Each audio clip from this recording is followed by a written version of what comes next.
Can you tell us about that House of Dancing Waters and what it's doing in Macau and Hong Kong, and what are its plans for the future?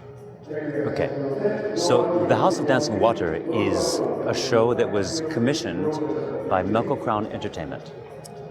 Okay, and the CEO of that is Lawrence Ho, who had really been enamored of the work of Franco Dragone. He'd seen many shows all over the world, in Vegas and everywhere else, and really had a vision, he had a vision of creating an entertainment landscape for Macau. An entertainment landscape on a very sophisticated high level. Yes, the casinos, yes, the distractions, yes, the entertainment, but he really wanted to implant not just a show as a lighthouse project, but to begin an entire entertainment landscape. So he approached Franco directly, and Franco had been separated from the company that he co-founded artistically, the Cirque du Soleil, and had done a show in Las Vegas called A New Day with Céline Dion, and then Le Rêve. And the third major project of Dragone was the House of Dancing Water, and it didn't happen over a weekend. It was 4 years in pre-production, and then we actually wound up creating it, and it's not going anywhere. Its future plans are to live as long as possible. We're now going into our 6th year of operations. Wow. And why Macau? And, why did he go to Macau and not someplace in Europe or some other entertainment capital? Well, Europe doesn't have entertainment capitals on the scale that we have in terms of that. If you have a city like Paris, which is not an entertainment capital, it's a cultural capital, there's a lot of tourism, but it's very diffused.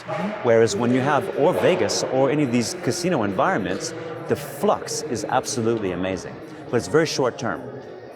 But there's less, it's not so much about competition, the palette of activity is quite different.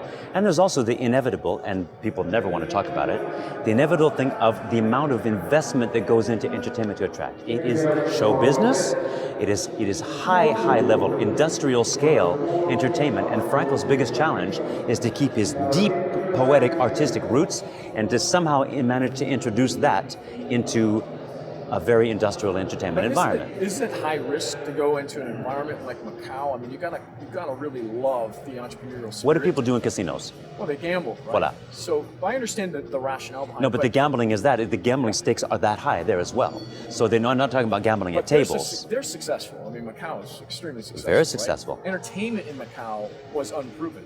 That's correct. So it's actually a testament to the head of this whole production. Yeah, it's a testament. Indeed, it's a testament to two things: to the obstinate vision of Lawrence Ho, and I use the word obstinate because there was a pre-existing example that was precarious with the Cirque du Soleil. Not to play a game against that, because I work for the Cirque du Soleil and Franco worked. There's no antagonism between the Cirque du Soleil and Dragone in this way, but circumstantially, the first introduction of an entertainment into Macau was a Cirque du Soleil show, which for circumstantial reasons could be geographic. It could be also, circumstantially, because the 2008 financial crisis hit and many things happened. That was not necessarily a very successful venture. And to come in directly behind that, you have to want to do that. And it's not to one-up anybody. It is just, you have to continue to do it. So the obstinate vision of Lawrence Ho, driving that, and also the dedication of Franco to do that. And one of the reasons that Franco could feel he would do that, he brought in all of his known enemies. And by known enemies, I mean all of those designers. I'm doing that in a sarcastic, but in a lovely way. He brought in the gang that he knew was going to be able to do the best they could do. The same lighting designer as O, the same sound designer, the same composer, but not to replicate what we'd already done, but you have a gang of people that know how to jam. Yeah. And that's what he did. What was the difference between what you guys did and Cirque du Soleil did in Macau to make it successful? I don't think there's a comparative study there. As I mentioned, one of the things that was not successful for the Cirque du Soleil show that came in was the circumstances of being the first. The icebreaker takes the impact. It's always a little bit different when you're coming in the wake of something else. Yeah? So it wasn't the stories being told, it wasn't a difference in production? Could be. I would like to pretend to be an expert on that, but I think that would be incorrect. I think the story is being told to a certain degree. Also, it's very difficult, because I say, you break the ice, you're the one taking all the impact, and then there's a bit of other things that go with that. And also the play of how culturally sensitive it needs to be.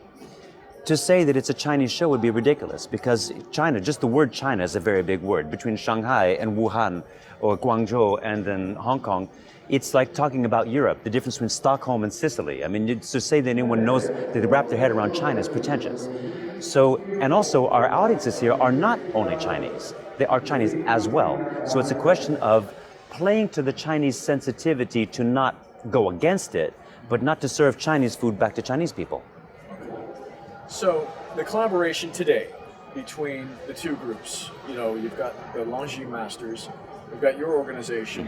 Why are they coming together? Why did you guys decide to do this collaboration and to be here today?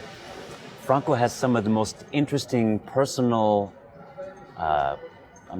it's not about Buddhism or anything else. He's got his personal karma. He's the CEO of EEM is Christophe Amaeur, and they're personal friends. They probably played something together when they were much younger.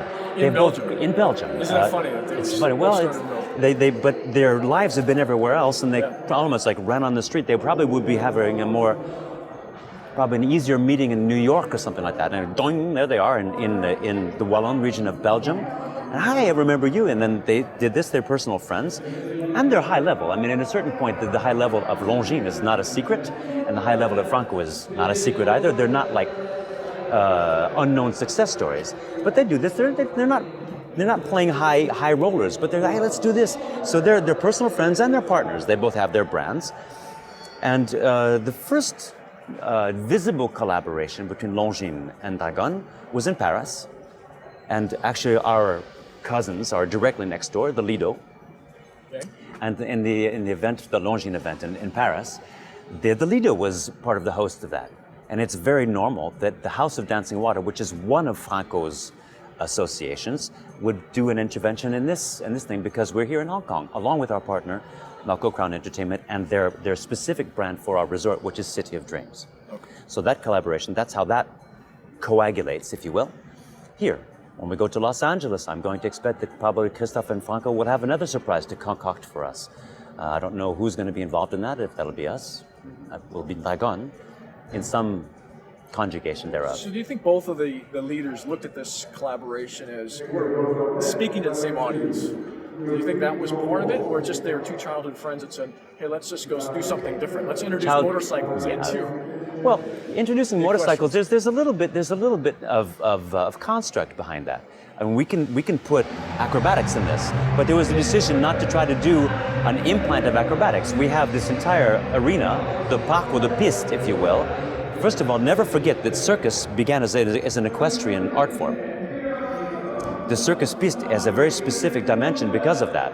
And Franco going way back to that, going into the Cirque du Soleil and the big top, and then all those things, and conjugating those ideas into this. And when you have the motorcycles jumping over the exact same parcours as the horses, we're not trying to compete with the horses. They're much more beautiful than any motorcycle, with all due respect to motorcycles. You have to feed motorcycles as well, but you feed them gasoline.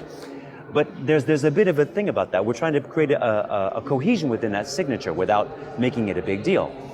If we're going to be doing an intervention in Los Angeles, we would have to find something a little bit more appropriate at that time. More Hollywood. Perhaps. But the thing about Hollywood is that it's all about imagination. It doesn't have to be the same. Right. It could be interstellar. Maybe we'll go Martian. Who knows where they'll go. But so to talk about Christophe and Franco, I don't think they're just improvising. I think that there's a thing, but without necessarily having a huge goal-oriented branding push. Yes, they're brand sensitive, and they like to juggle with that. But all the reason why their brands work is because they're creative people, and they play off of that. So what's next for the organization? Where are you guys going to push to? I hear Dubai, potentially. What's the goals and the plan for the organization? Okay, the goal is to create. So the goal is to create, and then the plan is to do it as well as possible. And then there are projects. So, and the goal is not to take over the world or to dominate the world. The goal is to continue internally to try to innovate, and then to try to find creative collaborators, and creative partners that open up the idea of repertory. Because Franco is a theatrical man. So yes, he's got this entertainment machine reputation, but it's everything that he can do to try to use that support, but then not be stuck down into a brand. The brand is the visibility, but he doesn't play to the brand. He doesn't want to break his brand. So the project in Dubai will be quite different than the House of Dancing Water. And then the House of Dancing Water will be different than the Han Show. Different partners. Not a lack of fidelity to a partnership, but it's a question of diversity. And Franco will continue to try to renovate and innovate himself, and that every single one of those projects will be reflective of that. Thank you so much. Thank you. Pleasure.